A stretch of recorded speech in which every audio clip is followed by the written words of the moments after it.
Hey, what's up everybody? This is your Keto Chef Rob. Now, when a lot of people think about chefs, they think about expensive knives, flaming pans, and top-notch cooking equipment that costs thousands of dollars. Whether it's Brad or Chef John, the Dumpling Sisters, or Harley Morenstein, all good chefs have one thing in common. They've got a big, heavy cutting board. So I know what you're saying, okay, cool, Rob, cutting board, get a good one, look for the most expensive one. No. That's why I'm making this video. I want to show you what cutting board to buy. Let's do this. Okay, so let's get into the types of cutting boards that I do think that a good chef should have and ones that I recommend you buying. There's only a few of them and I have very good reasons for each one. First is this tiny little plastic cutting board. I know you're like, Rob, you just said big, heavy cutting board. Why the little tiny thing? And the reason why I have this is because I use it to put raw food on, like chicken, duck, and pork, stuff that's not safe if it cross-contaminates with any other food. So this little cutting board I like, but really you could replace it with a plate. Now for your big cutting board, aka butcher block, I've got two types. I've got one that is long grain.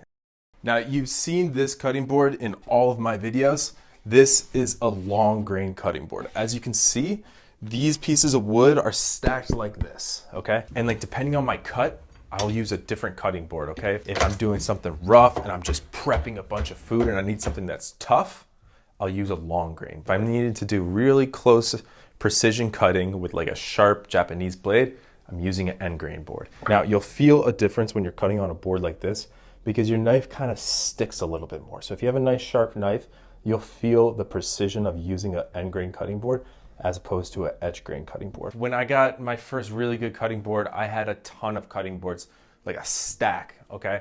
And I got rid of all of them. I'm down to like 2 or 3 cutting boards right now. No tiny cutting boards.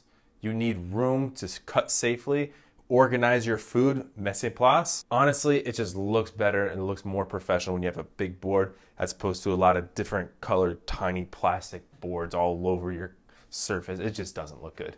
So some of the cutting board problems that I run into is staining, cracking, cutting boards too hard, it makes your knives dull, or it's too soft and it gouges. Gouges collect bacteria. It's actually a safety problem. A little tiny cutting board might warp and then it's wobbly while you're cutting. Again, another safety problem. It's not thick enough or big enough, and then when you're trying to cut accurately, you aren't precise because of your cutting board. This is a thing. The precision of your knife cuts actually relies a lot on your cutting board. I can get a $24 knife and I can make good cuts if I've got a good solid cutting board.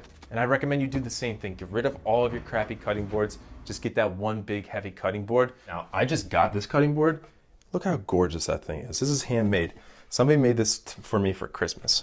Here's this guy's Etsy account. If you want a custom board or something like that, go hit him up. Honestly, this guy can do anything. Now there's one more called a composite cutting board, and you'll see this everywhere. IKEA, Walmart, all kinds of cheap places have it, and there's even higher end composite boards with like beautiful marbling and it looks great, but you know what? Don't buy it. What composite is they take like wood fibers and glue and they press it together to get a really hard and a lot of times really beautiful cutting board, but it dulls your knives. I don't even have one to show you because I hate them so much. They'll warp if you heat them up too much. They get dingy and dirty and faded over time. If you ever are looking at a cutting board, even if it looks like wood grain and it says composite, don't buy it. Okay, so I challenge you to do something. I say go into your closet where you keep all of your cooking stuff. Anything cheap like this, stuff that's starting to split,